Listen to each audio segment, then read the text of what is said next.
Hey everybody, it's Stitch 1993 along with my wife, Shelby. Hi everyone. And today we're finishing up talking about our fantasy movies for the over 1,300 movies we own on DVD and Blu-ray. And if this is your first time here, this is just me and my wife talking about the movies we own, giving our thoughts on them, and maybe giving a story of how we came upon them. If there's a movie we don't mention, we might have mentioned it in the last part, because this is part 2 of the fantasy films. And we go through these films in alphabetical order, and the genres in alphabetical order as well. So far we've done action and adventure, animation, comedy, documentary. We've already talked about horror and Halloween films, holiday and Christmas films, and Disney films, and now we're on to, we've also talked about drama, so now we're on to our fantasy films. And yeah, if you are aware of a film that doesn't get mentioned in this video or next video, it's either also because we either don't own it, have not seen it, or just don't care for it. And going with that, we're going to start off with the M's. So we're halfway through. Last movie we were on in the last video, I believe, was the, I wouldn't say L's. So Possibly. Yeah, might have led over to the M's a little bit. Anyways, so going to talk first about Mirror Mask. I have done a whole, back when I was doing movie reviews, I've done a whole review on this movie, so I'm not really going to get into the plot all that much. It is a Jim Henson production. This is after Jim Henson passed away, but sometimes this does get included in box sets along with The Dark Crystal and Labyrinth. It has similar style to it. It's kind of an Alice in Wonderland type of story. However, this is more so when they were doing a lot of heavy CGI puppetry work, so I don't think there's really a lot of practical effects or practical creatures. It's mostly CGI. We will talk about the elephant in the room on this one. Yes, it is by Neil Gaiman, and yeah, he is a shitty person from stuff that has come out since I did that review. I think that review came out literally a month before stuff started to come out about him. So anyways, so I don't own, I bought this way back in high school, so yeah, I don't buy anything new from him because crappy person, unfortunately, because he used to be one of my favorite writers. So yeah, but it is a good film if you find it, secondhand or something like that. Give it a check, or if you just happen to own it but you bought it because it came with the other two. If you like Labyrinth and Dark Crystal, you'll probably enjoy this one. I've introduced this to other people that like those other films, and they tend to also enjoy this one. Give or take, because the graphics, they're more stylized, so I can't say that it's aged well because it's still early 2000s CGI, but it does have its own type of charm to it, if that makes sense. It has definitely a good artistic style to it, to where, yeah, it definitely, you can tell it's early CGI, but at the same time, it feels like it's meant to look that way anyways. Have I shown you this one? You have. I did not enjoy it. I don't find the effects as charming as you do. Mm-hmm. I don't really find the art style nice. Mm-hmm. It's not something that I enjoy watching visually. That's fair. I could see what they were going for, but everything right. has that dark and grungy look it does. that a lot of does. Teen movies had in that time frame. Yeah, it definitely has a kind of a dirty look to it, which I believe is on purpose there, because it is going through teenage angst and stuff. It is very angsty. And I think that's part of my issue with it. Is the main character really is not that likable. To be fair, she is she's basically going through trauma because her mom's getting through cancer of some sort. Even though they don't really ever spell it out that it is cancer is just her mom is sick, and she's part of a circus that's not doing so well financially because of the medical stuff, and it's the ringleader's wife that's the one that's sick there, so like everybody's kind of like depressed, so that kind of gets taken along in with her with this one. So I did like what is basically like not her guide, but like the Hoggle of this story. I did enjoy him. He's like the only other thing I know him from is from Titanic. Yeah, that's like an odd career shift. He's like Leonardo DiCaprio's like friend. It's the Irishman. It's the Irishman from Titanic. There. And he's great. He gets the biggest laughs out of me for some of his lines and stuff. His lines were the only ones that I liked in the entire movie. Yeah. Like that's the he carries the film. He does. He really does. It was just... So Jason Barry is his name. Valentine in the movie. It's kind of funny because both of this movie and the next movie have a character named Valentine in them. Oh, that's interesting. So speaking of which, let's go ahead and go on to the next film. I have not seen this one. I've never read the books. I haven't seen the movie, nor have I seen the show. So this one is all on you. All right. So the next one is Mortal Instruments: The City of Bones. So I won't go too far into the plot because the books are actually really good, and I do encourage people to go read the books. So the basic story is this is kind of your magical girl story where she finds out she's not really a normal girl. She's not really wholly human. She's actually half angel. Mm-hmm. And she is like overpowered even by their standards. She's able to have a different ability than everyone else does. That again, I'm not going to reveal because it is a huge plot point. I do want you guys to go read the books because they are really fun. I will say there is a kind of funky plot line in there involving... It is like questionable incest. Ew. They are told that they're related. Our two main leads, Clary and Jace, are told they're related by Clary's father. Uh-huh. They are not actually related. He is tricking them to mess with them. Oh. It is a whole villain thing. They do reveal in the movie to the audience that they are not actually related, just to kind of go ahead and squash that. You mean in the show? No, in the movie. In the movie. In the movie. But in the book, it's... They make you wait 3 books to find out they're not actually related. Wow. How many books are there? There's like 6 books. Okay. Wow. But the original trilogy, they make you wait till towards the end of it, and they're not together the whole way through that. Like, they kind of start in the first one, then they get the reveal that they're supposedly siblings, and they do, like, pause on it. Feelings are still there, and they're really conflicted about it, and they're really, like, upset about the fact that they have these feelings for who they think is their sibling, and then it comes out that they're not, and it makes you feel better. But it's like a reverse Brady Bunch kind of thing. Yeah. High school me, when I read these books, was really going through it. I bet. Because it makes you feel a little odd, and but you know, they do in the movie go ahead and let you know through the villains talking to each other that they're not actually siblings. That gotcha. Valentine, who is the villain in this, is messing with them. He is Clary's father, and he did raise Jace, but he's not Jace's father. So do half angel? Does that imply that angels do the do in this universe? No, that's not the thing. Okay. What it was is, I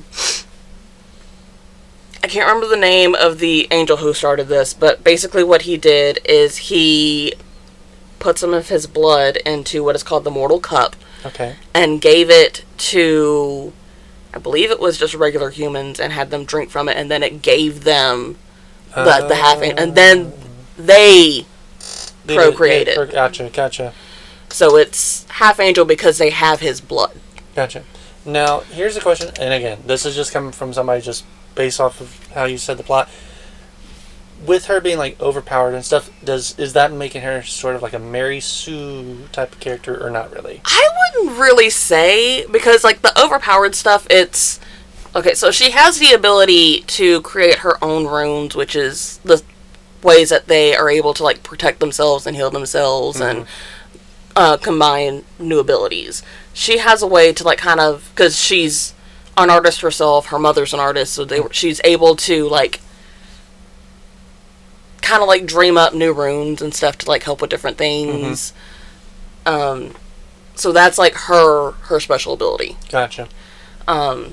Usually each character's like special abilities like through years of training with weapons, and they have like their own weapon that they're like really good at using, and that's what they're trained with. Hers just happens to be her art. Gotcha. Because it's what she was raised doing. She was raised in the human world, the mundane world, because her mom didn't want her to know that she was part of this world. She was in hiding from her psychotic husband, who is Valentine. So is this, because I'm just looking at the cast, is this Lily Collins' first film, or like just first big film, or was she doing stuff before that? No, Blindside came out before this. Blindside came out before this? Yes. Okay. So Blindside came out before this.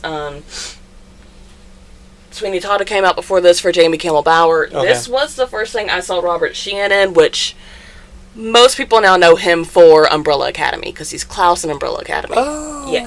Okay. And then it's got Cersei playing Clary's mother. And really, so Lena Headey's really only in it in the very beginning, and you see her like floating body at the end because she's in a coma. Gotcha. She puts herself in a coma. But yeah, the books are definitely better than the movie. The movie sticks closer to the plot than the show. The show is more fun than the movie. Okay. Which one, outside the movie and the show, which one would you recommend somebody? If you are more interested in the books and you enjoyed the books, watch the movie, because they change a few things. They age everybody up. They reveal plot points, because this is, unfortunately, this came out at the same time that Twilight movies are still coming out, Hunger Games movies are still coming out, Harry Potter had just ended, so it was in that era of like teen fantasy. Trying to find the next Harry Potter kind of thing. Yes. Gotcha. And it did not succeed. One, because the effects are not all that good. Two, Lily Collins is fine as Clary, but was not strong enough to carry a whole series. Everyone else is fantastic, but...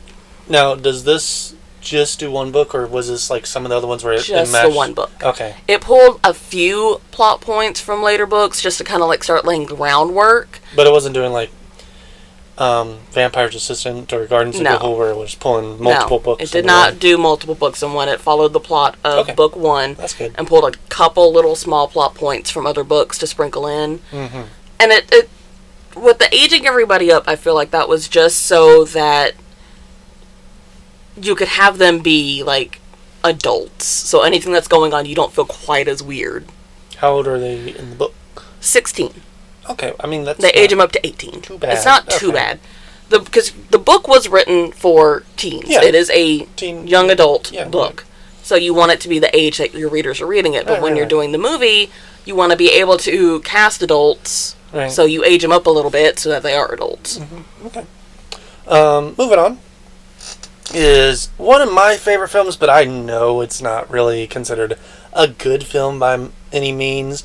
Most people either, when it came out, either hated on it or just didn't find it all that interesting, and that is Mr. Megorium's Wonder Emporium, starring Natalie Portman and Dustin Hoffman, with Dustin Hoffman being Mr. Megorium. It's a very basic plot.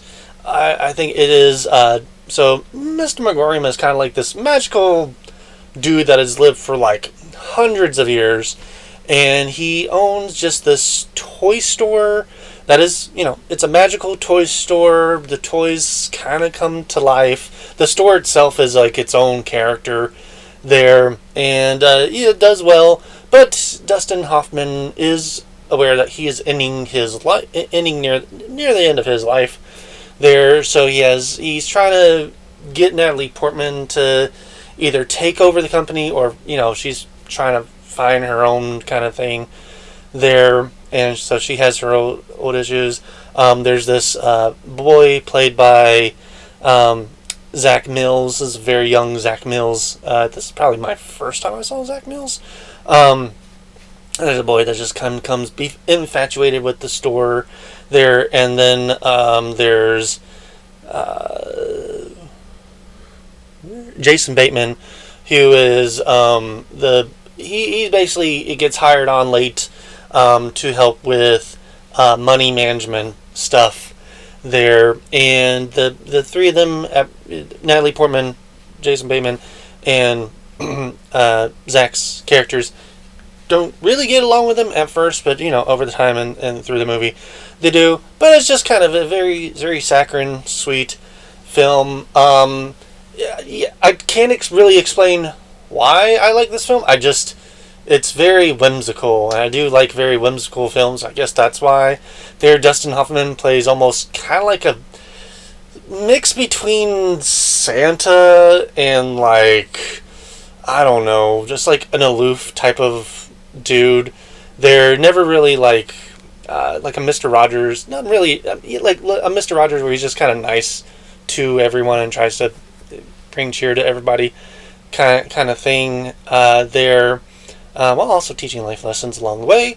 It also is like the most random guest star cameo. It's such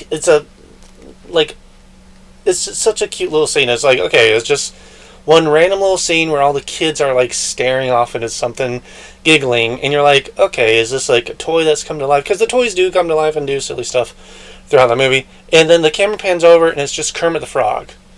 And he's like just shopping, and then he turns to the kids and he's just like, "Hi, I am just shopping today." And it's such a great, cute little scene. And this was like during a time where they really weren't doing anything with the Muppets. This isn't even a Disney film, so it's kind of interesting that they were able to get Kermit to cameo in this. Anyways, I know I've shown you the film, and you have the thoughts most people have with this film. The only scene I like in this movie is the Kermit scene. Yeah. It's too much. The whole movie is just too much. There's too much going on. There's too many moving parts. It's just... It was sensory overload for me, and it really just... I did not enjoy it. I did not have a good time with this. You're, like, gritting the whole way through, and I am cringing. Like, physically cringing. Could not stand this. When we finished this movie, I'm like, I need to go watch something, like, dark and moody after this to scrub this from my brain. I'm pretty sure I just went and watched, like, an episode of, like, Criminal Minds or something. Oh, wow. Like, when I said I needed to, like, cleanse my brain of the saccharine sweet.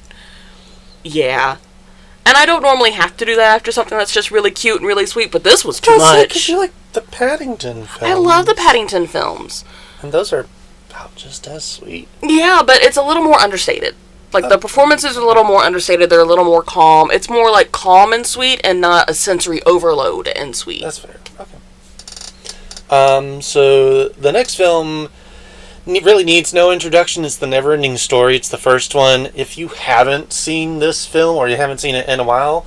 Are you living under a rock? Go watch it. It is one of the best fantasy films made, and it's like got so many creature and practical effects there. It is just about the nothing taking over, basically depression taking over this land there, and Bastian is in the real world is kind of like, this is a story. It's literally a story. So he's reading a book in an attic for the most part, and he's reading the story, and then you follow along through what's happening in the story there. He doesn't narrate or anything. It just kind of happens, and then eventually, like, the two worlds kind of converge a little bit, and it is up to, like, the people are aware of Bastian and the stuff that's going on in the real world to a degree there, to where it kind of overlaps. In the end, they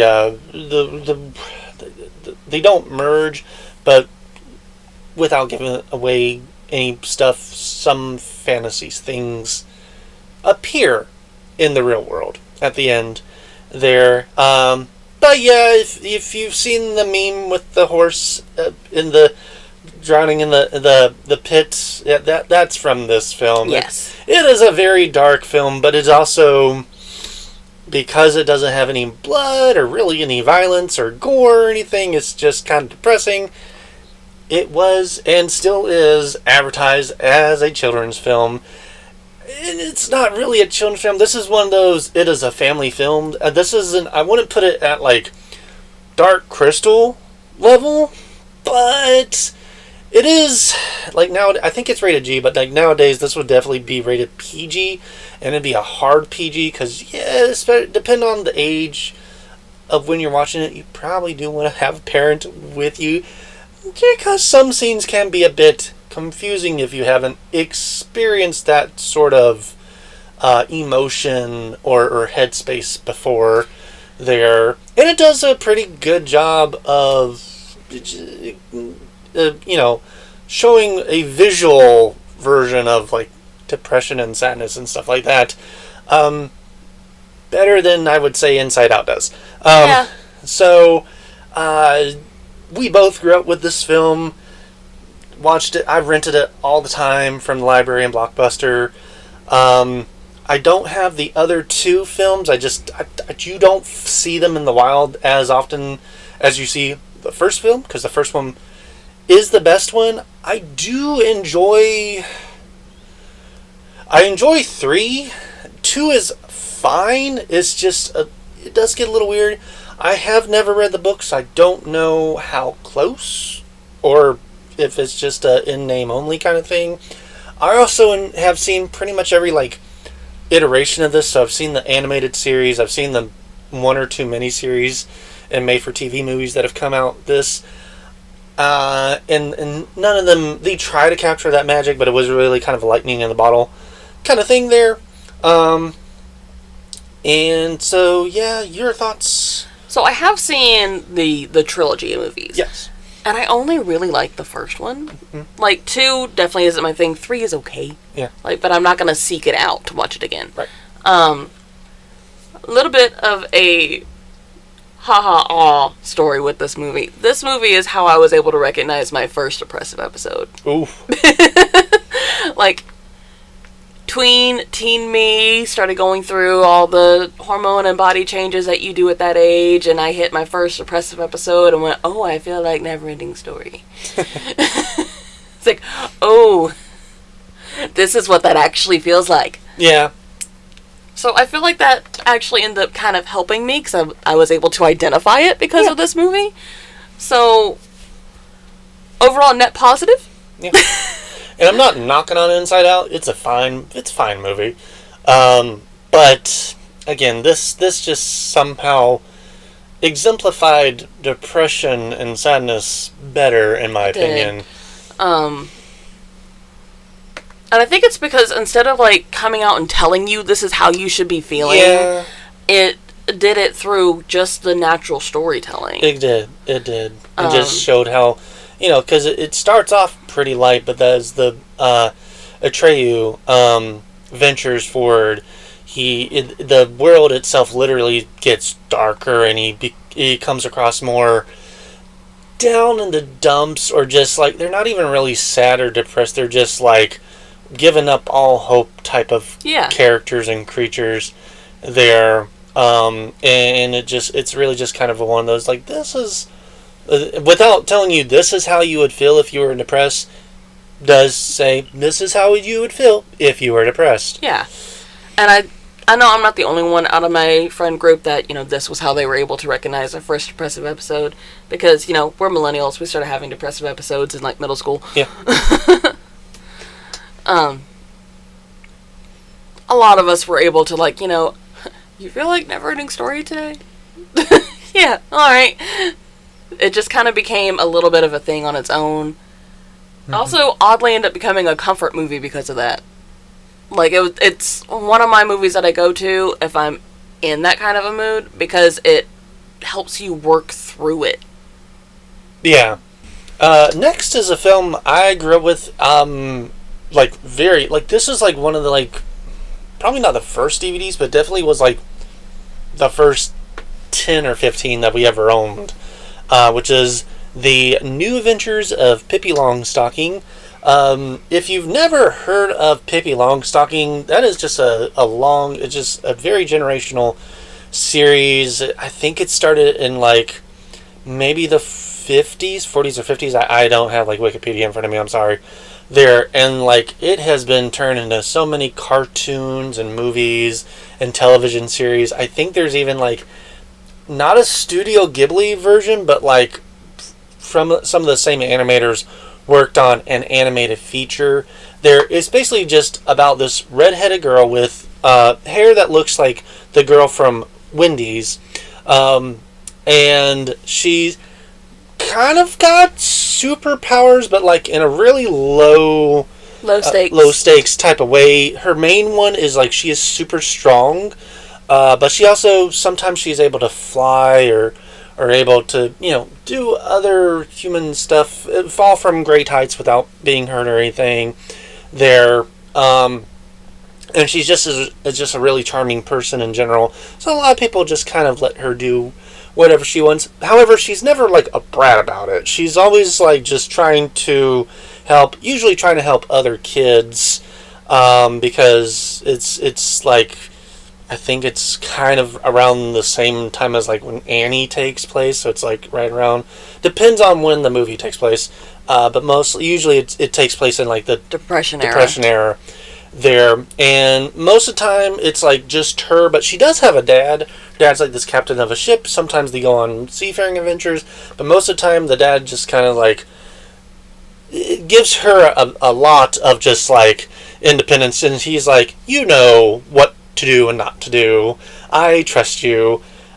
She has a pet monkey and a horse that sometimes talk, sometimes don't, depending on the version that you watch. In this one, they kind of talk, not really, like a little bit, but yeah. So in this movie, the dad's like, there's a great storm, and he and the ship go one way, she and the horse and the monkey go another way. She makes it home there, and it hasn't been a while, so like people have already moved in and stuff there, but she makes friends with the neighborhood kids, and they go on great adventures. At the same time, there's Eileen Brennan's character, Miss Bannister, notices this is a child on her own without a parent. That must mean she's orphaned, so she basically eventually kidnaps her there, but that doesn't last long, and she's even able to charm the Miss Hannigan of this film, and the dad does eventually come back there. It's just, yeah. So, but it's a really charming film. If it is one of those films where it's just like, it's kind of like Mr. McCartney's Wonder Emporium, where it's like, it is kind of saccharine sweet, so if you're really not in the right headspace for it, it could come off as like annoying or just like too whimsical, in my opinion. But it is a very fun film. Don't go in with thinking like this is going to have like cool practical effects or anything. This is a very, not low budget, but definitely doesn't have any real big sets. They're all like practical, like just regular town and city and cul-de-sac type of sets there. So yeah, your thoughts? It's really cute. Like, I think what sells this for me more than Mr. Megorium's Wonder Emporium is we're following a child. Mm-hmm. So the saccharine sweetness, the over-the-top cuteness, it makes more sense for me. And I'm going to be honest, the only reason I watched this movie, one I did as a teen, was because it was mentioned in Gilmore Girls. So I watched it then. I had to watch it illegally, but I did. That's fair.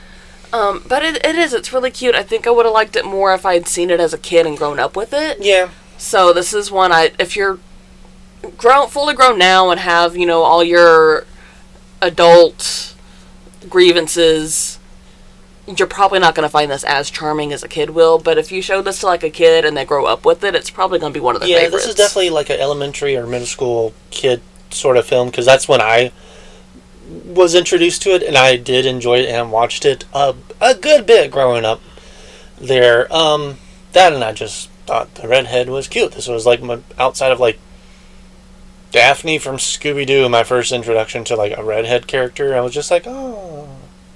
Oh yeah, that's right. Because you didn't watch a lot of Disney movies. I did not watch a lot of Disney. So movies. Ariel wouldn't have been. Nope. Ariel was not in my zeitgeist. Mm-hmm. Going on to totally different side of the coin, fantasy, Pan's Labyrinth. Little story. So when this movie first came out, I didn't see like trailers or anything for it. The first time I saw anything it was just on display in the new releases section of Blockbuster. And I thought it was a remake of Jim Henson's The Labyrinth. So I did not watch it until like years later when it was just showing on maybe like FX or something like that. And then I was blown away. I was like, holy crap, this is a cool movie. And yeah, if you've never seen the film and you just think it's like a sequel or a remake to Labyrinth, it's not. It is its whole entire thing. There's not really even a labyrinth in this film. Yeah, but it does take place during World War II times. This is like, and it's all in Spanish, just to make you aware. The film is by Guillermo del Toro, so it is all in Spanish, and it's about this girl, Ophelia, and her mom, who's very late into pregnancy, have married basically like a Nazi captain, and so so she's having to deal with that, and like one night she just comes upon this fawn, and he's just like, oh, well, she's like, I'm really worried about my mom because she's not really in the healthiest there. So he's just like, okay, well, if you go on these like little quests that I'll give to you like every night, I'll help you with your mom and your brother to be healthy. And yeah, they're all weird little quests. Sometimes it's just like trying to get something from a giant toad. Other times she goes into this banquet area where this creature with eyes on his hands is asleep and is told not to eat anything, and she does, and then she has to escape, and so on and so forth. So, and the fawn sometimes doesn't feel like very trustworthy, but if you know Greek mythology, fawns in general are kind of like troublemakers, try to be helpful but can be mischievous, which is this one as well. The ending is brutal.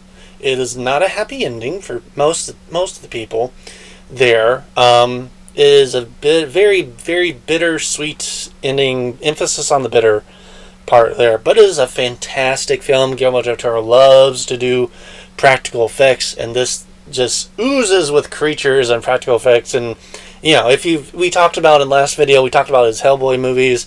If you enjoy those, you are definitely going to enjoy Pan's Labyrinth. Of course, you're gonna have to have subtitles if you don't understand Spanish, but it's fine. I don't mind subtitles in my films. I've shown you this film, and but that wasn't the first time I saw it. It was okay. I saw this in school, in my Spanish class. Oh, nice. So it was really cool then. The movie is dark. There is a lot going on in there. So if you aren't in the best headspace, I'd say go a little cautious into this. Yeah. But it is a really cool watch, and the sets and the practical effects are so cool, and everything's it's dark, but it's pretty. Mm-hmm. And you know how I feel about a dark and pretty movie. Oh, yeah. Oh, man, I love it. Very well stylized, especially with how the creatures look. So definitely give this one a watch. I would just, maybe not watch it if you're in a really dark place. Yeah. So next is the 2003 version, Peter Pan, which we both agree is probably the best live-action version of Peter Pan. Straight up, bar none, this is my favorite Peter Pan, including the Disney one. Yeah, this is definitely leagues better than the Disney. This is unlike Hook, which is just like a what if Peter Pan grew up type of story. This is just a straight up retelling of the classic novel, or not novel, but like play / novel. There, So yeah, it is if you know the plot to Peter Pan, then this is Peter Pan.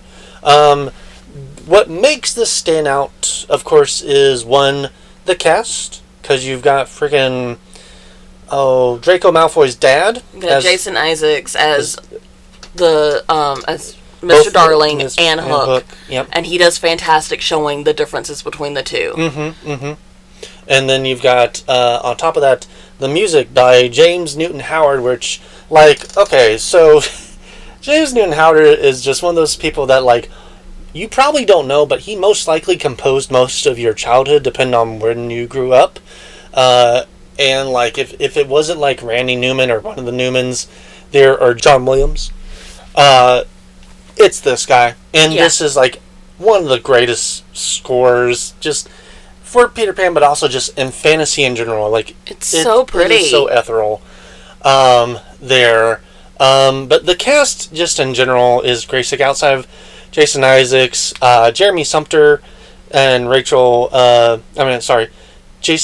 Jeremy Sumpter, and Rachel Hurdwood. Rachel Hurdwood. And Wendy Darling. And they do fantastic, playing off each other, playing off the other kids there.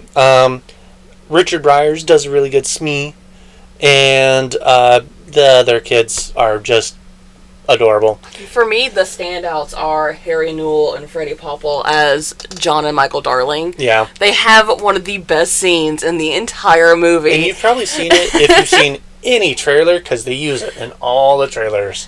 It's my favorite scene in the movie because they're just so cute, and so John is trying to be the assertive big brother, and Michael's just yeah, nah, I'm a kid. Yeah. And they do it so well, and the actors playing all three siblings work so well together. And it's just a joy to watch. I watched this all the time growing up. This was my go-to. I would put this on just to make my brother sit down and chill out, because it's exciting and calming at the same time. It is. Now, I do have to ask, because we talked about it in the last video, you pretty much have said you really don't like the story of Peter Pan because of how you grew up. So what makes this different that makes you enjoy it? I think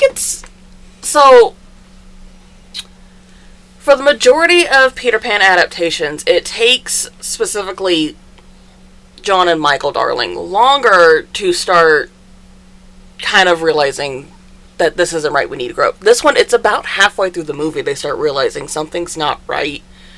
This isn't how life is supposed to be. And it just comes earlier for them, and they rely less on Wendy earlier. And that's a little more satisfying for me. And then the music is so great, and the acting is so charming. And in a lot of Peter Pan adaptations, it's just a lot is put on the performance of whoever's playing Peter, and they don't really make sure the rest of the cast does a fantastic job. That's fair. Moving on to a great film, but it does have a little bit of sadness now. Rest in peace, Rob Reiner. Is The Princess Bride. I will say, this is one of the best fantasy films in general. If you have never even heard of it, alright. So I didn't never see this film until college.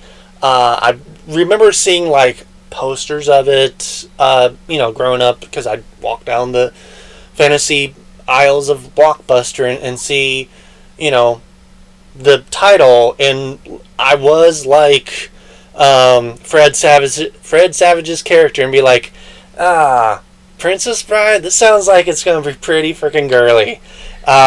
It's not. It's so fun! It's adorable. It is very silly. When a lot of people say this feels like a Muppet movie, it really does.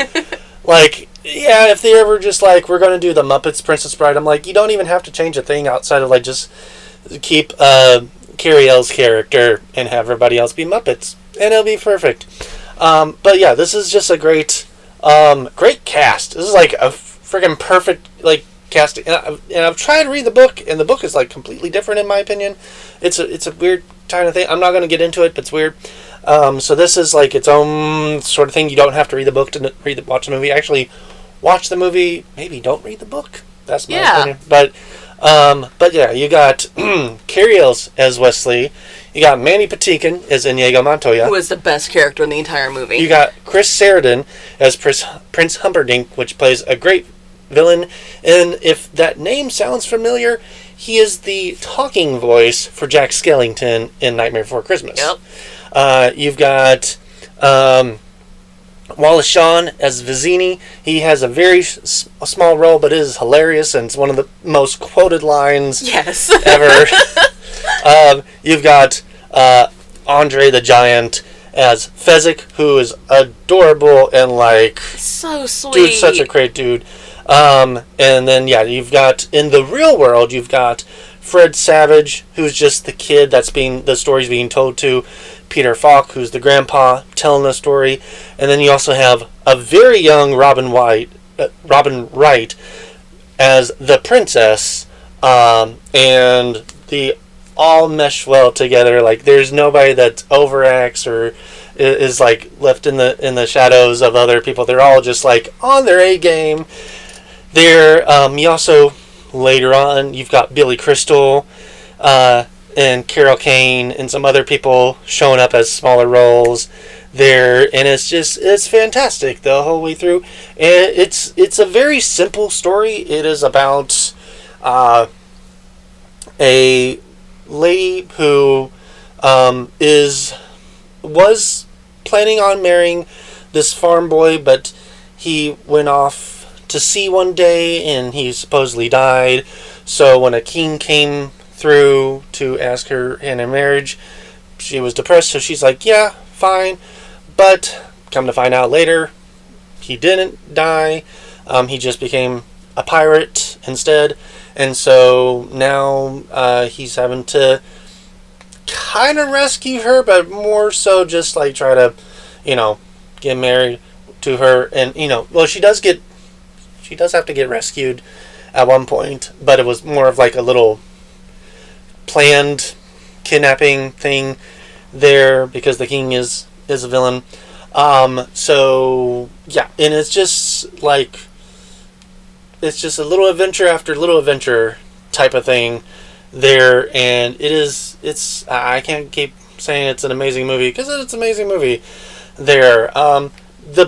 It's got some creature effects in it that are pretty low budget. But it's kind of adds to the charm, the screaming eels and the rooses, which are rats of rodents of unusual size. It's all they're made to look cheap because on one hand it's a fantasy film, but on the other hand it's a fantasy story being told by a grandpa to a son, and the son's just I think the son's just sick. So he's just kind of stuck in bed playing video games, and the grandpa comes over, and so the grandpa's just I want to read you a story that I was read to as a kid. And every now and then they cut from the movie back to those two because it gets a little too mushy, and then the grandpa's chill. And by the end of it, Fred's character does enjoy the story and stuff. So, what are your thoughts on it? Unlike you, I didn't wait till I was an adult to watch this movie. I grew up on it. I have loved this movie since I was a kid. Inigo Montoya has been one of my favorite characters since I was a kid. Mandy Patinkin has been one of my favorite actors since I was a kid. So, this was the perfect fantasy movie for me as a child. I loved it. I loved every second of it. If you looked me dead in the eye and say, hey, what do you want to watch today? It can't be a Disney movie. My first answer was usually, let's watch Princess Bride again. My friends in elementary school got so irritated because every time we'd have a movie night, I'd be like, let's watch Princess Bride. But it's such a good movie. It is, though. And there's only so many times you could watch the 90s Batman movies. I disagree, but we'll not get into that right now. So... Yep, I will admit, I most likely would have loved this film as a child. It just, nobody introduced it to me. And, as I said, growing up, seeing that title on the shelf did not invoke curiosity out of me. Oh, it invoked all the curiosity. I'm sure it did. I'm sure it did. So moving on is it's a fine movie. So I own this just because I really enjoy the show, and I was like, they did do a movie out of it, so I might as well check it out. And I had it on my DVD list, and it had been forever since I had watched it previously.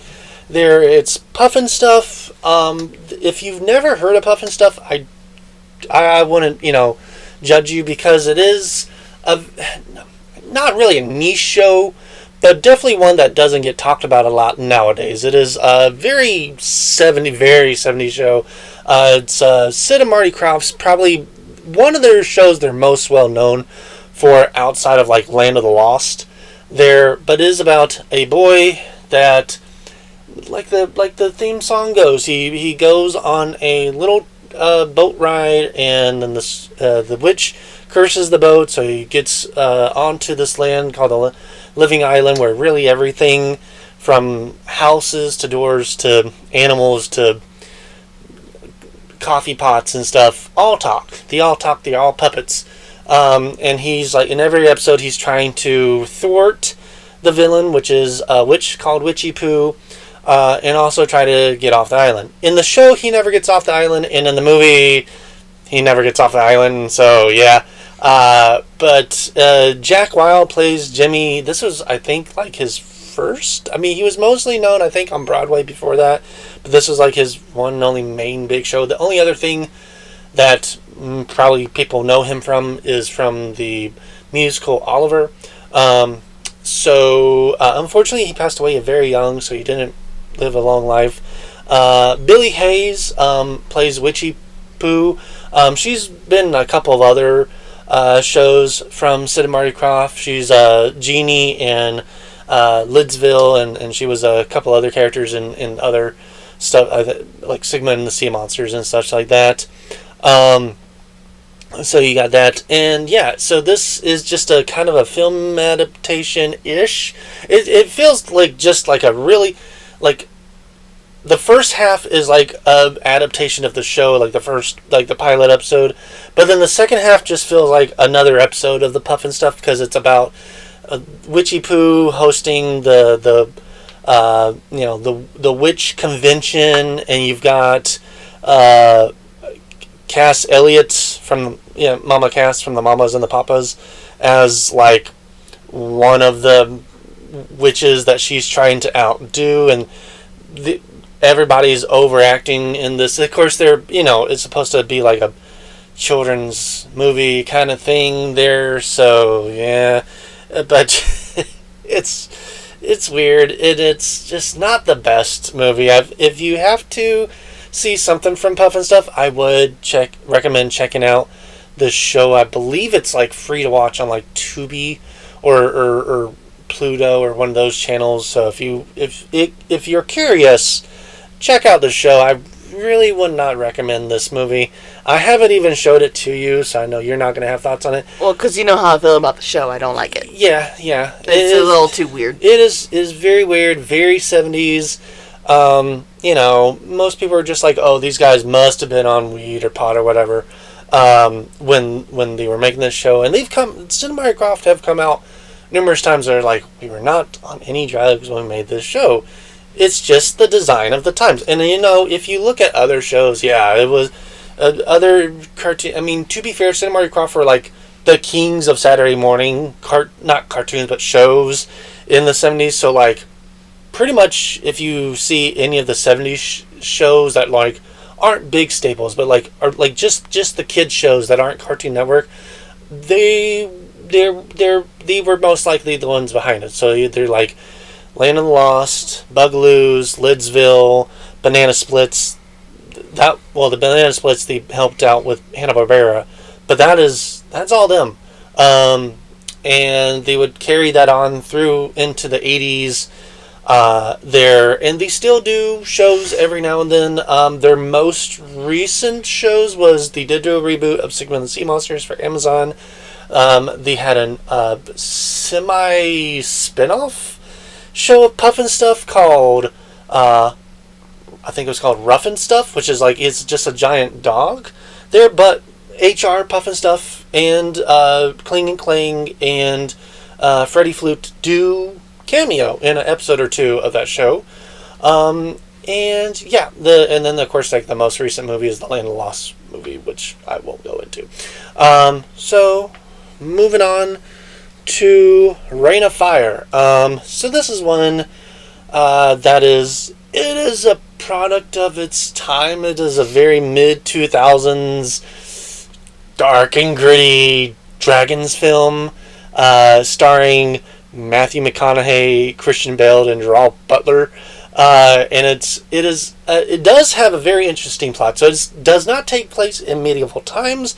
It takes place in like the 2000s or so, or the 2010s, and it's like dragons have like been asleep in like all the mining and stuff, woke them up, and they populate so fast that they kind of overtook the earth and turned the earth into like this dragon world there. So there's very little humans left, and because they've destroyed a whole bunch of the tower, technology and stuff. A lot of people have gone back to medieval times, and as far as looks, and they kind of live in like a castle sort of way there. But there's still some stuff that shows that they're from nowadays. And then you got Matthew McConaughey, who's like American military there, that's trying to just go and hunt them there, and he helps, and he comes upon Christian Bale and Gerald's city, and they all work together to destroy the dragons, because they figure out that there's just like this one main dragon that's kind of populating all the other dragons and stuff there. It's a very interesting film, very action-packed. There is one cute scene where it's like Christian Bale and Gerald Butler's characters are telling a story to the kids, and it is Star Wars there, and they're just like, wow, we've never heard that story before. How'd you come up with that ending? Because they show the part where he's like, no, Luke, I am your father, and all the kids are like, oh, what? Yeah, it's adorable. So yeah, I know I showed this to you just recently. What were your thoughts? It's okay. The dragons are cool and the Star Wars scene is fun, but overall the characters aren't really likable or rootable. The only one I like ends up dying. Yeah. And I do think, because the effects are pretty good and the dragons are really cool, that I don't want to spoil who dies, because give it a try. Yeah. But yeah, and I'm just not a big Christian Bale fan. That's fair. I'm realizing I'm not a fan of his style of acting. Yeah. Which is a little ironic, because one of the movies that we own with him in it is a Me movie, but it's not because of him. Right. We just, a couple months back, we talked about Newsies. Newsies, and we talked about Little Women. Yeah, again, it's not because of him. Even in Little Women, Laurie's like one of my least favorite characters. Yeah. So, an actor that I'm not particularly fond of playing my least favorite character in one of my favorite movies, that's fine, because everyone else is fantastic. But in this one, he's the main character. He is. And you're supposed to be rooting for him, and it's just something about his face that makes him unrootable. Going on to another Guillermo del Toro movie. This is The Shape of Water. This is kind of a retelling of Creature from the Black Lagoon, sort of.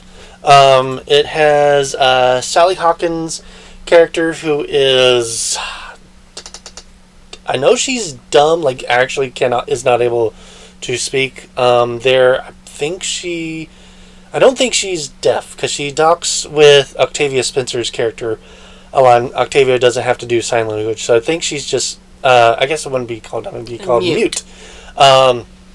So she's a mute character, and she works in this like Area 51 place in the 1950s there, and comes across this creature that it's basically the creature from the Black Lagoon. She comes across the creature from the Black Lagoon, and instead of the creature being like this horrible thing, he's like just a misunderstood creature and they become friends, and then she sees that they're torturing him, so she, along with Octavia Spencer's character and some other people, help him escape, and so she just kind of brings him back to her house there, because that's like the only place she thinks of to harbinge him, and like they become lovers. Yeah, that's a weird plot thing that they do, but and they kind of hint, like in the beginning and then later in the film, that she might also be like a mermaid or something along those lines. Like there's a reason she's mute other than just she's mute there. And then you've got Michael Shannon, who's the villain, who's the lead scientist there. He plays just a great guy you want to hate. There's nothing good about this dude at all there. And Richard Jenkins plays Sally's, Relissa's, her name is in the film, is her next door gay neighbor. But this takes place in the 50s, so she knows, but he can't. He tries to come out to one dude, and he reads the room wrong there. But he helps Alyssa with taking care of they just call him an amphibian man in the credits. They're played by Doug Jones, who also was the Fawn in the Pale Man in Pan's Labyrinth. He's also, I forget his name, but he's the amphibian creature dude from the Hellboy films. You've probably seen a film with Doug Jones just because he's a really skinny, tall dude that usually is in makeup. Most millennials would probably know him more as the zombie dude from Hocus Pocus. Yeah. Billy. But you've probably seen like 2 or 10 of his films and just not known that was him, because he's usually always in makeup. He's he's like one of the best. He's the most versatile man in Hollywood. Yeah. So, but he does acting really well. And this is just a fun fantasy. I would say sci-fi fantasy, but this is more so on the fantasy side to it, because they don't really get into, outside of like they work at like Area 51 and they're doing scientific experiments on them. They don't really get much involved in that, so they don't really explain that he's like a scientific experiment gone wrong. He's just like a sea creature that they happen upon one day and caught and stuff there. So I've shown you've seen part of this film. Okay, so either I found this movie really soothing, or I was getting sick, or I was just really tired, because I fell asleep in 30 minutes and I stayed asleep the whole movie. You did. So it's one of those 3 or a weird combination, but I found it oddly soothing and I slept through it. And I'm kind of glad I did, because the weird relationship between the two of them would have taken me out of it.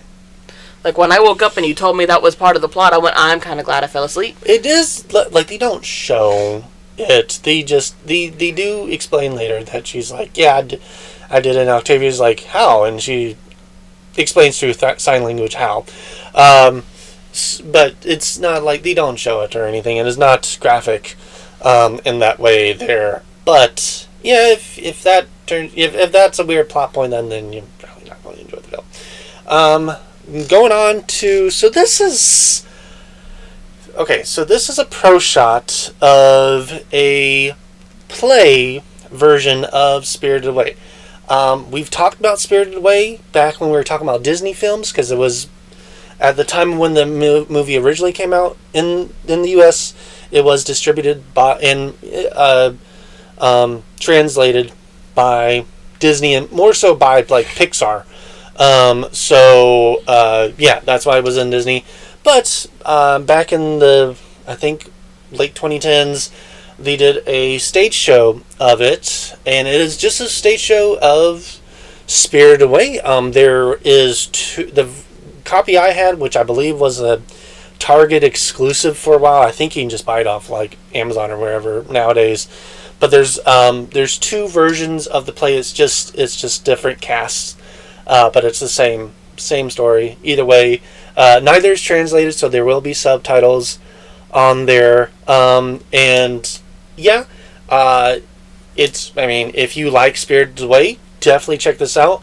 I love the creature effects in it because it's a bunch of puppets.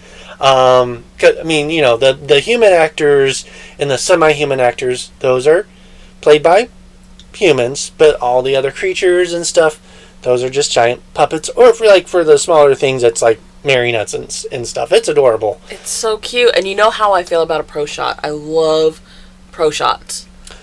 And do you want to explain what a pro shot is? Okay, so a pro shot is a professionally shot, usually for like PBS or a theatrical release of a live theater performance. I think the most popular one to date is Hamilton on Disney Plus. So if you're wanting to get an idea of what a pro shot is, definitely go watch that. And then just explore the world of pro shots in general because they are so cool. And pretty much every streaming channel has about 2 or 3 on there. Mm-hmm. I don't know if you can stream this one anywhere, but you can get it on DVD pretty cheap still today. This one's very affordable. A lot of pro shots are decently priced, but they can get pricey depending on the production. Like our copy of Sunday in the Park with George was expensive. And I think it's just because of availability. Like some of these that we have were made decades ago. In the 80s and 90s. Yeah. Like our Sunday in the Park with George and our Oklahoma. I'm just talking about old distribution. Like when they were put out on DVD was like back in the early 2000s or late 2000s, and so they stopped production it was just a limited production of them. So it's not like a go down to Walmart and find it kind of thing. I do encourage anyone who is interested in live theatrical performances, but you either don't live close to a city with a decent theater, or you are priced out of them, which the majority of the country is. Mm-hmm. Look up pro shots. Find pro shots. Just invest in them. Get as many of them as you can because it's for a lot of people as close as you're going to get to seeing it live for a lot of these shows.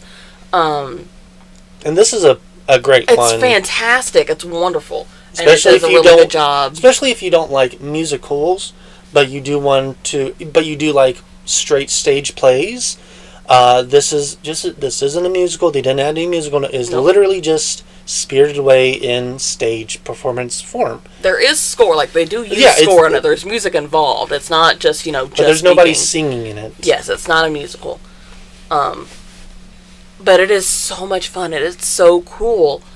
And I will have to say it was. I got a copy for my sister because this is her favorite out of all the Studio Ghibli movies. Spirited Away is her favorite, and she's shown that to my niece and nephew, her kids there, and she texted me after they watched it for the first time, and she's like, my nephew is like, he was a bit confused because he's watched that film so many times, the animated version, that he kind of knows it by heart, the script by heart, but because stuff gets kind of changed in translation, he was a bit confused when some of the dialogue was not the exact dialogue, and we had explained to him because it was translated, and so some stuff does not from Japanese to English does not translate well, so they had to rework the script so that it still made the same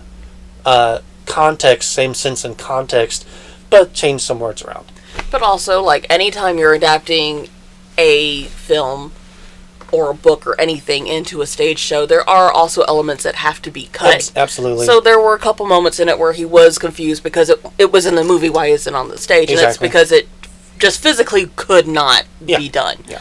But pretty much everything that's in the movie is on the show, from everything from No Face to the train. Oh, the No Face scene is so cool. To the little frog that dances around and sings, about the money being given, the gold being given away, to the bathhouse scene with the mud spirits, and everything in between there. Yeah, it's all in one way, shape, or form shown on stage.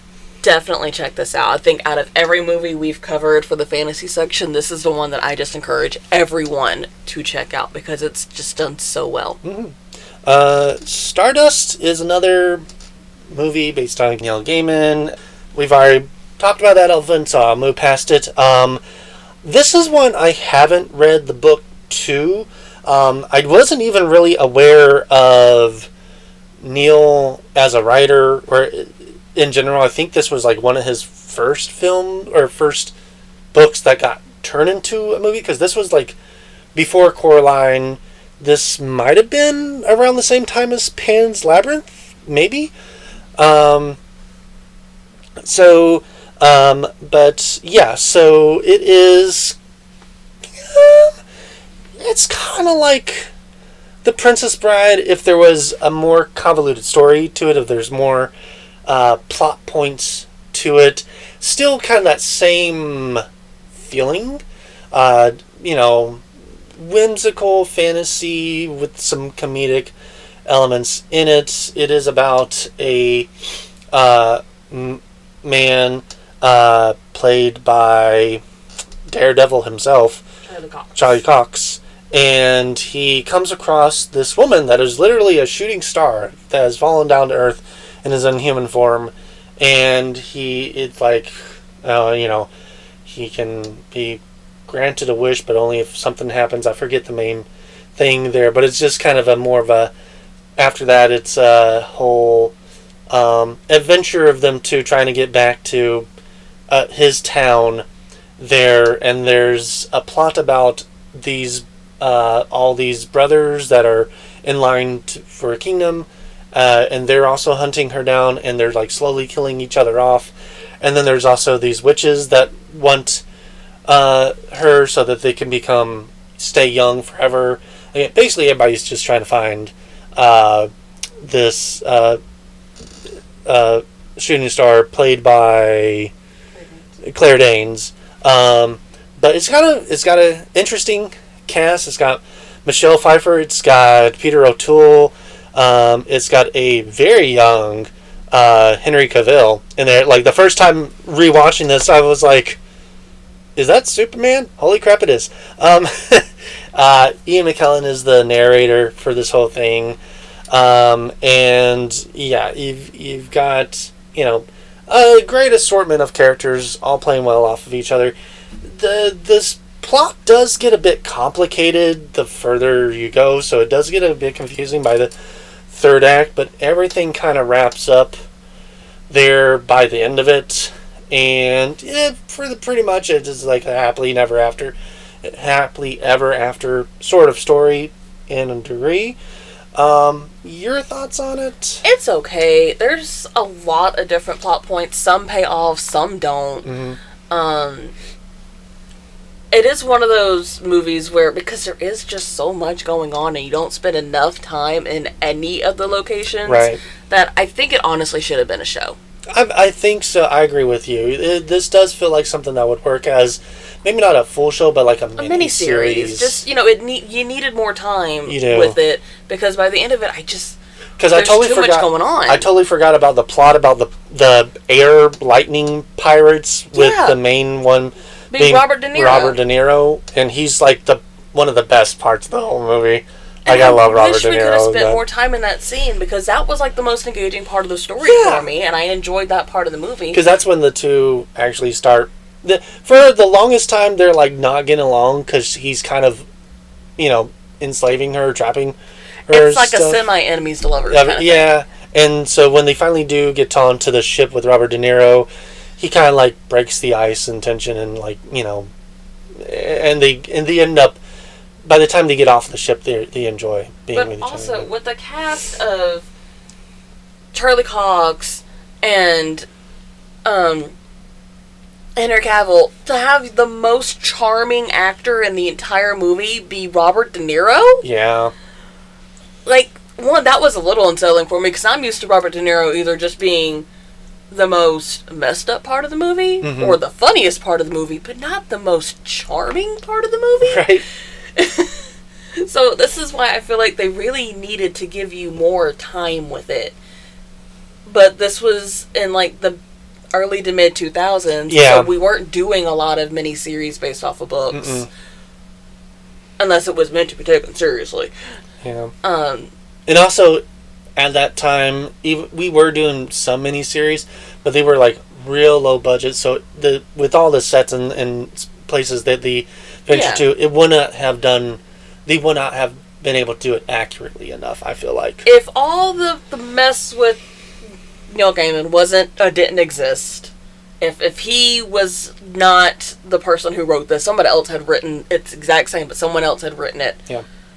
And they announced, hey, we're doing a miniseries based off of this. Yeah. I wouldn't be surprised, but it is now tainted because it's related to him. Yeah. I feel a little more vindicated for not really liking the movie now.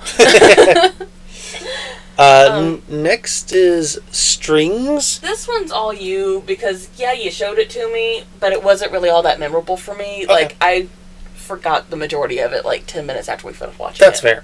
I've seen this film quite a few times. I did talk about it on my channel. This was like the last film I talked about on my channel because it got straight up. It wasn't even like, a copyright notice. It got straight up blocked because I think this may be, I don't know, it's not a Japanese film, but it may be like owned by a Japanese company, and they're really tight when it comes to stuff being posted about clips wise about their films, or maybe it's just something in regards to the rights. I don't know. I spent so much time making that review, and to just as soon as it uploads say, nope, you can't. I was just like, well, that's just wasting too much time to be done with that. But anyways. I digress. The story is about a kingdom. They're all marionettes, and the marionette, you're not supposed to notice the strings. They are very much a predominant part of the story and of their lifestyle. So this is about a kingdom of marionettes who's at war with another kingdom there, and there's, at the very beginning, the king takes his own life because he realizes that he is in the wrong, but there's people in the shadows at play that will not just allow him to make peace with the other kingdom. So in the next day, the prince and his sister are told about the king, and they say it's an assassination, and the visor, whatever, tells him, oh, it's this kingdom. They had somebody come in the middle of the night and take him and stuff, there. So it's, the prince goes on this journey and to find who killed his dad, and throughout it, all the way he learns about the dark history that his kingdom has and about on the people and stuff there. Going back to the actual strings, so it is So the strings are like part of their body. So like if they're in a fight and somebody like cuts off a string to their arm, or their hand, then that's basically decapitation to them. So they have to they either just don't have that body part anymore, or with the kings and everything, they have slaves, and they'll basically remove the dowel in the joint. Which is painful. It's not like they don't feel it is. They show that is a very painful procedure, and then just do a surgery to just put the dowel in the the prince's hand, and then that's now part of their body there. But if you and so people can live without certain parts of their body except for their head string. So if you kill that is their life force. If that gets severed, then that's done. They're dead there, and there's no way to bring them back. It is a very dark story. This is very Lord of the Rings type of epic fantasy, but with marionettes. That is the best way I describe it to people there. It's got a pretty heavy cast when it comes to voice acting. The main character, Prince Hal, is voiced by James McAvery. You also have the princess, queen or whatever from the other tribe, other kingdom, voiced by Catherine McCormick. You also have Ian Hart, Derek Jacobi, Julian Glover, Michael Culkin, and a couple other people for the English cast there. And yeah, it's a pretty high fantasy story. Then it's also just a really cool film on a technical level for the marionettes. But you are giving your thoughts, on it. Yeah. So we'll move on to the next film, which is Troll Hunter. So this is, I believe, a Icelandic film that is about these documentary. I want to say they're probably in college, teens, early 20s people that hear about the trolls that are in the woods and stuff, and for a while do find like a troll hunter, but for a while he's like, no, that's just false. You're just hearing folk tales, and they finally like just follow him one night into the forest, and yeah, they come across actual trolls, and these are like huge giant creatures, and they're not like they're not like friendly trolls. These are like more so like animal than human in nature and style, but they all are very unique in design. And whenever I see them, I always think of how the creatures from like Maurice Sendak's books look. It's that kind of style, that kind of, especially with like the round noses and the bushy bodies and the horns and everything there. And then you just, for the rest of the movie, is just the teens documenting this troll hunter hunting trolls. He's really not trying to like kill them. He's just trying to make sure that these stay away from the cities and stuff. And then there's a whole side plot with the police kind of know what's going on there and are also trying to hide it there. So they're really not happy with it being filmed because they really don't want anybody to know that this is a thing out there. But it happens. I did show this one to you. Yeah. So this is one of those movies where the trolls themselves are kind of cool. Yeah. That part's cool. But it's hard for me to feel bad for the college students as they're picked off, because none of this would have happened if they would have just stayed away. Yeah, it is one of those, just like, it's like Blair Witch Project, where it's like, well, if you weren't like trying to find the trouble really wouldn't have found you. Yeah, I mean, the guy who is the troll hunter, it is his job to go out and take care of this. And he's been doing it for decades, so he's like, he knows. He's like can check markings on trees, and like he keeps telling them what not to do, and they keep doing it anyway. So when they get picked off, I'm just like, that's what you get. Yep. Like there's even one scene where he's like, he asks if anybody's Christian, and they also know. So at first you'd probably be like thinking, is this like a anti-religious thing? It really isn't. It's like that's a take on the saying from Jack and the Beanstalk, because it's fee fi fum fum, and then the rest of that's what most people remember, but the rest of the quote is, I smell the blood of a some people later on they changed it to Englishman, but the original is, I smell the blood of a Christian man. That's just kind of the thing there. So it's like they can smell your religion. It's a weird thing, but they played off really well, and that's kind of why one of the guys gets taken off, is because these like, they're trapped, and they're like, what's wrong? It's just like, well, I am actually a Christian. They're like, well, bye.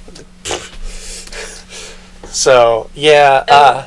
And since you explained that, I think what that's supposed to be is because part of the Christian theology is you're washed in the blood, so they're smelling the blood of Christ, type of thing. So that's probably what the play on that is supposed to be. And as I said, these aren't really like, don't go into this thinking like they're like the trolls from the DreamWorks Troll Hunters. Totally different thing. This is just more so like it's a straight up monster flick. Yeah, they're giant monsters, giant creatures hunting.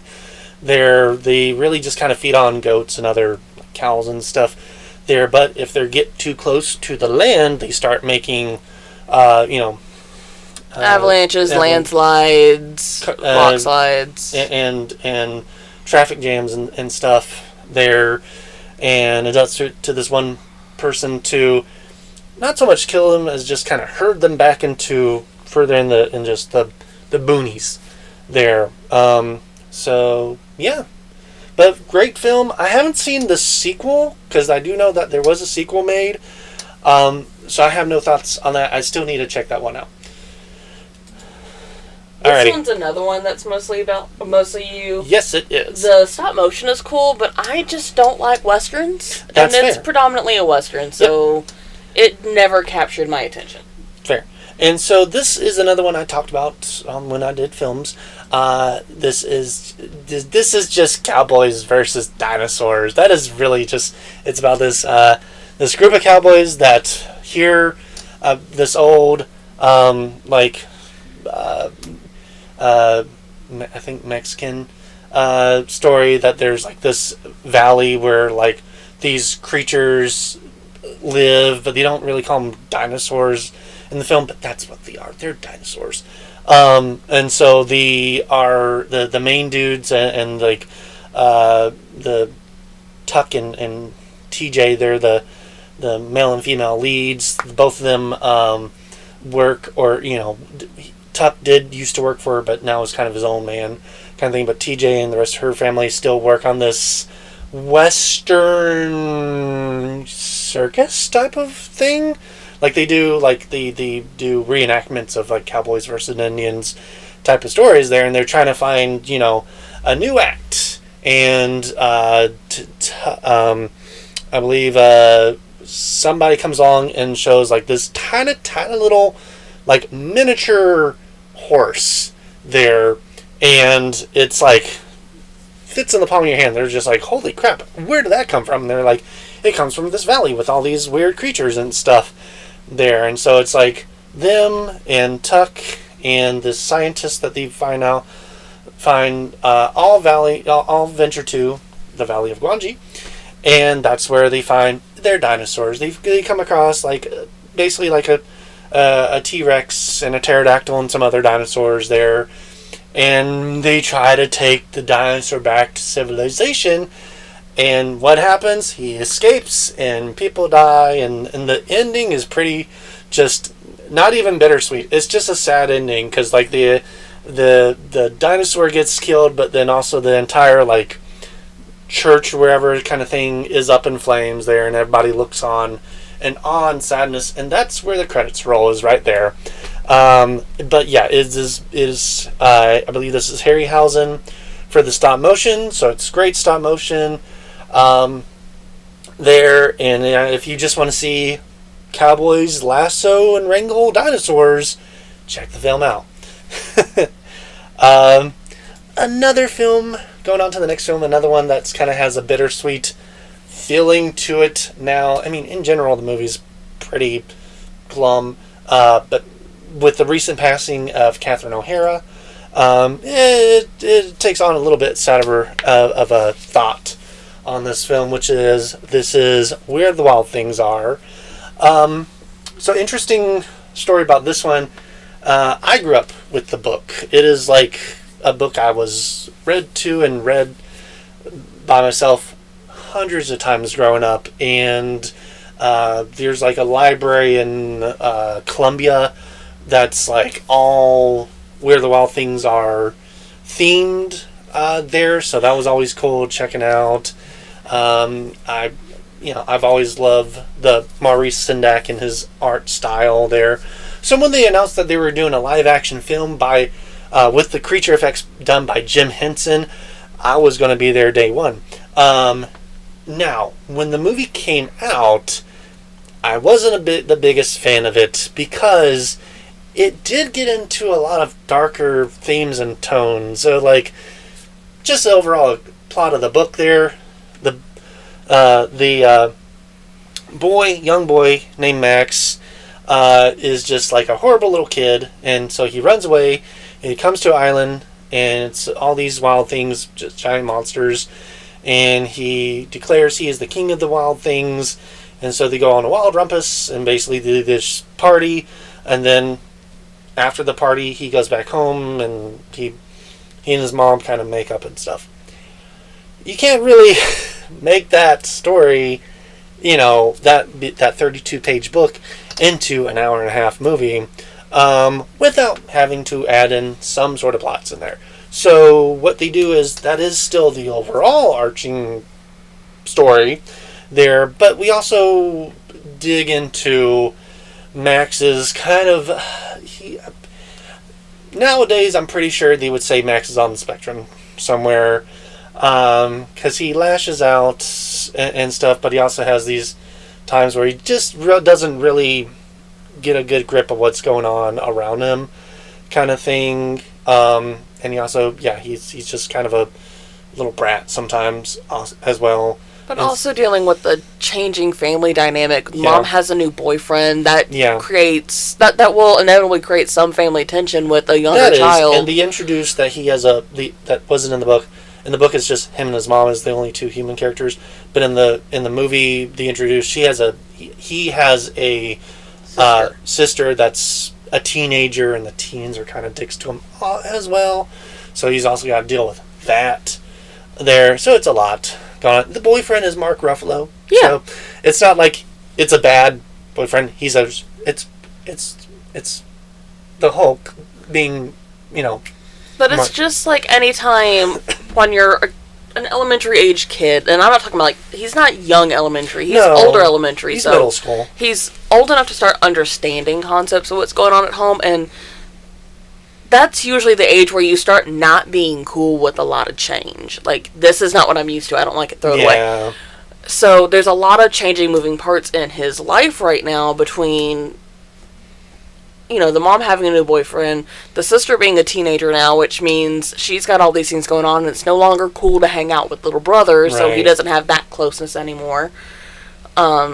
He's got his own little world, so he's not really making friends his age yet there, or when he tries to make friends. You've always had that one kid growing up that just kind of like...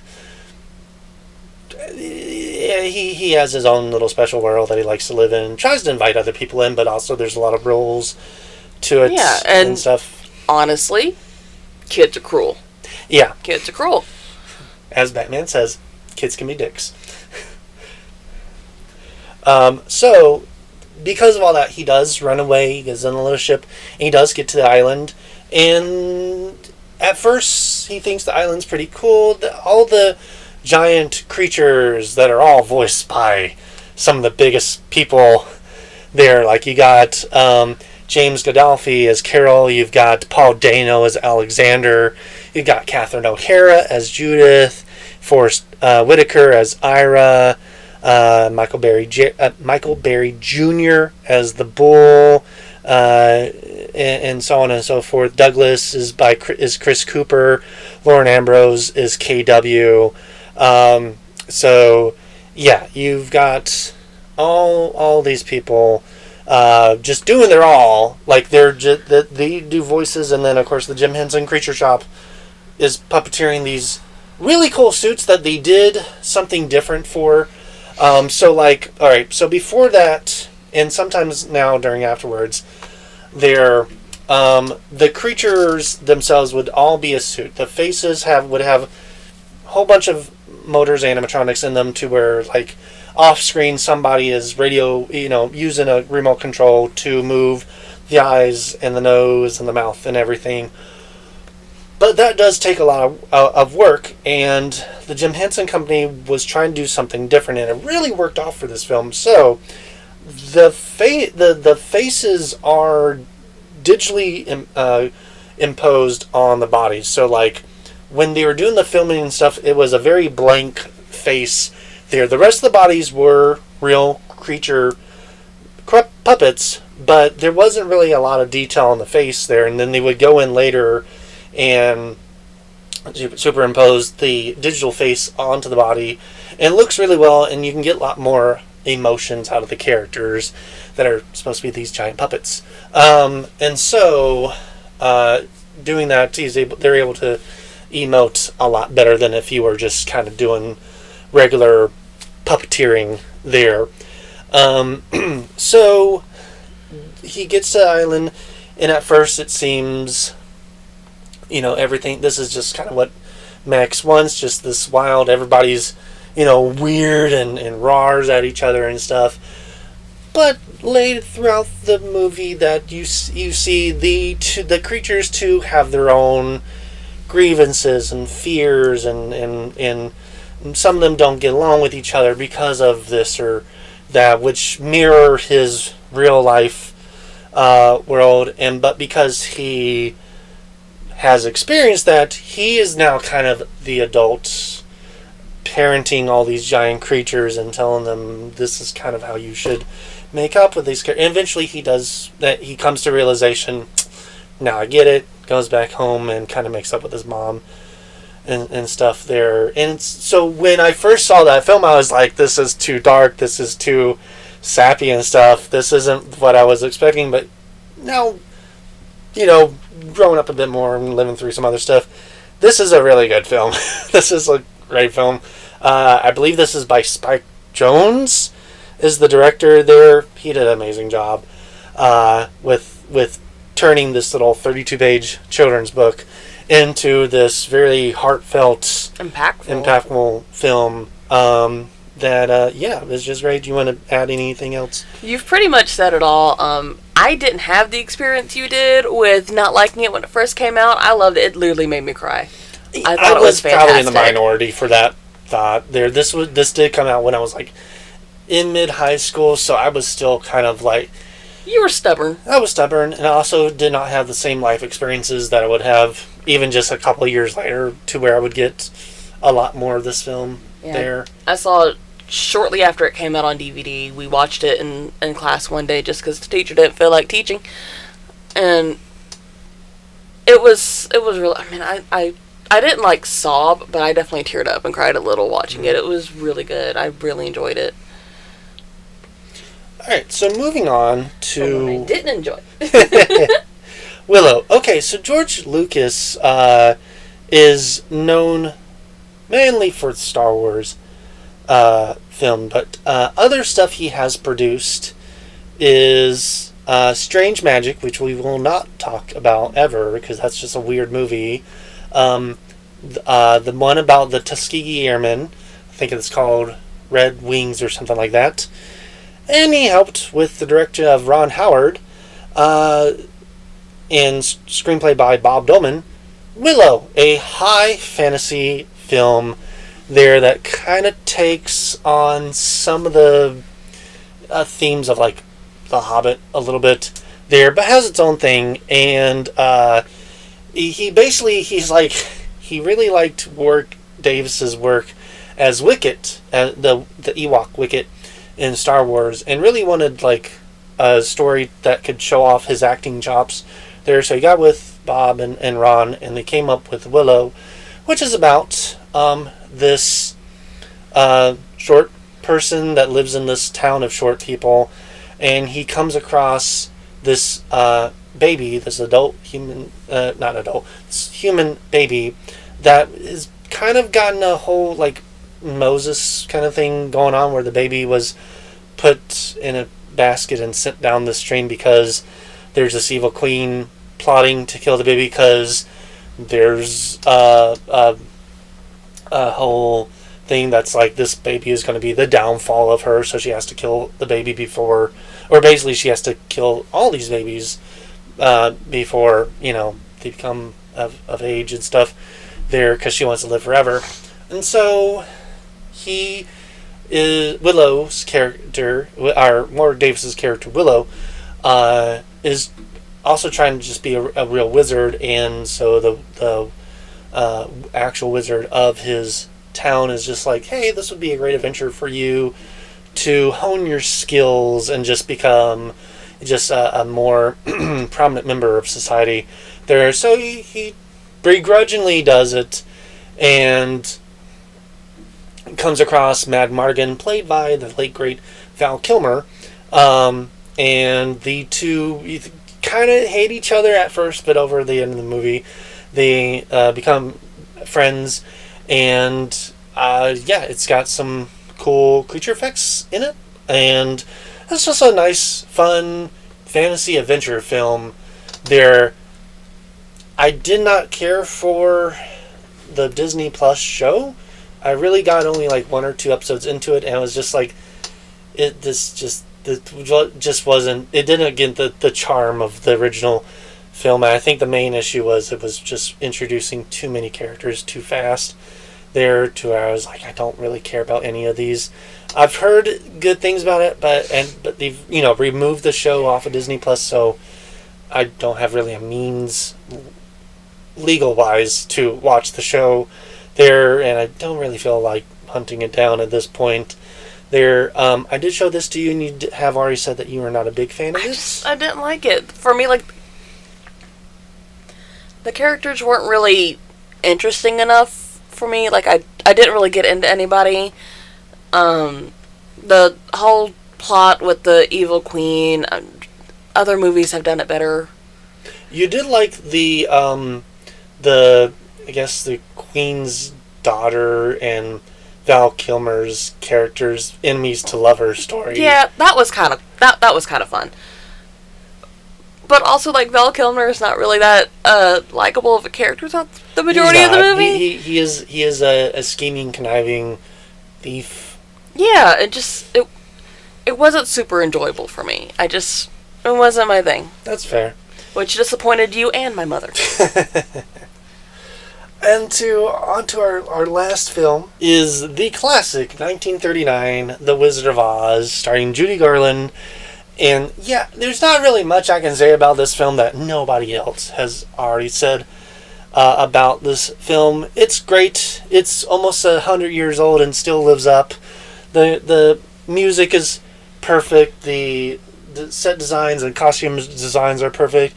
Yes, there's bad history in regards to Judy Garland, and a lot of the other cast wasn't really treated well on this set either, but Judy had the worst of it because she was a child but there's also the whole stuff with the Tin Men was originally going to be Bob Clampett, and because he was allergic to he got hospitalized because of the paint there, they had to change it.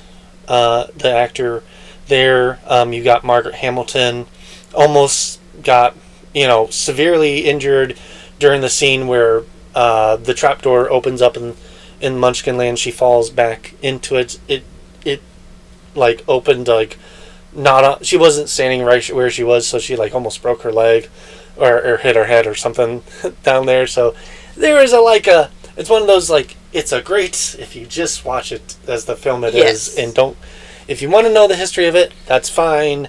And I can watch the film and like know the history and not make me think of the movie as anything less there. But it is one of those things that it has a history to it. Yes. So yeah, I mean it's the classic film.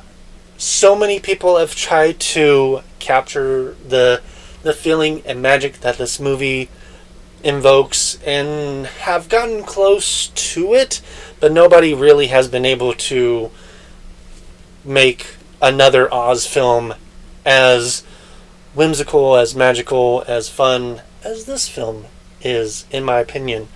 Your thoughts on it? This is one of those movies that everyone needs to see. Oh, yeah. And I'm pretty sure pretty much everyone has. Mm-hmm. And I do kind of agree with you that, many people have tried to capture this feel before, since, and pretty much none have succeeded. I would argue, and this is coming from somebody who adores the play, I would argue that the first Wicked comes close. Not Wicked for Good, just the first one, in terms of leaving you with that same kind of feel after watching Wizard of Oz. And I would heavily disagree with it. You don't enjoy Wicked. I hate Wicked. You really do. But for me, like, I grew up on The Wizard of Oz, and, you know, I was a kid. I was a tween and a teen in the 2000s when Wicked came out, so I was, like, the perfect age to become obsessed with that, and oh boy did I. Yep. So, for me, they're very interlinked. If you say so. For me, they're very interlinked. Going back to this film. This is the end-all be-all, though. This is... If you look me dead in my eye and tell me that you absolutely hate The Wizard of Oz, the 1930s Wizard of Oz, I immediately don't trust you. Right. My follow-up question is why? And if you say it's because of the history, I'm just like, there's many movies that have a horrible history to them. But it doesn't change for me. Yeah. Like, the history of it is horrible, and it does make me a little sadder knowing the history when I watch it. It makes me feel more for the characters. It doesn't take away from the performances for me. Instead, it makes me empathize more. Yeah. So for me, and like... also, you also go into those, like, man, they were going through so much crap behind the scenes, but they still gave it their all. This masterpiece. On film. There, that you just got to be like applause, kudos to everybody that was involved acting wise, and everybody that was involved behind the scenes that wasn't part of the bad issues that this film had. So again, this is just one of those movies that is almost perfect for me, and it's infinitely rewatchable. It is. So that is it for the fantasy films, which means the next series of movies we talk about, whereas fantasy was one of two genres that I really like. The next is going to be a genre that's all Shelby. The next two sets of movies are all mine. Our next two sets are our musical section and our romance section. Now, we did explain back when we did comedy the way we separated our rom-coms. If it was predominantly a comedy and the love story was just kind of part of it, it went into comedy. Yeah. If it's predominantly about the relationship and it just has some funny moments, it went into romance. So that's why some of the big rom-coms were not in our comedy section. They will be in the romance section. And if once we get to there, if there's a movie that you think should have been added there, check our comedy section because that's probably where we placed that film. Yes. But that will be for a while. It's going to be a while till we get to that one. We have so many musicals, guys. So I am a theater kid. I've been a theater kid since I popped out of the womb, okay? We have probably as much musical films as we do Disney films. And the Disney films, I think, took, 6-8 parts? Yeah. It took almost a full year to get through them. So, I'm guessing buckle up. For the rest of the year, at least for most of it, we are going to be talking about musical films. We basically will not touch another Ben movie until next year. There's one or two of the musicals that are just his, for me, that are just mine. But 90% of these movies are mine. Yep. And then also on the topic of videos, if y'all been wondering when is the regularly scheduled videos gonna start? Well, this video is coming out on the last day of the month, which means tomorrow will be the first of the regularly scheduled videos. Yay! And as a reminder, because my schedule is a bit different this year, they're going to come out bi-weekly. So every other week they will be coming out. So instead of, there being about 4 to 5 videos a month, there's now going to be between 2 and 3. 2 and 3, maybe 4 if it's a special holiday, like May is Potato Head month, so that might muster up another video or two. But there will still be a toy review video every month, and then the others will be split between the What Was series, the VHS pile, and a new series that will be the first videos coming up tomorrow. What Is, where I'll be talking about current or semi-current shows there. So stay tuned for that. But if you just enjoy hearing me and Shelby talk about films in general, make sure to like and subscribe. And again, if there's a movie we hadn't mentioned in these videos for fantasy, then it is either because we don't own it yet, we aren't aware of it, or we just were not a fan of it. So look out for the regularly scheduled videos starting tomorrow, and then musicals at the end of next month. And until next time, thank you and have a good day. Bye, everyone. Bye-bye.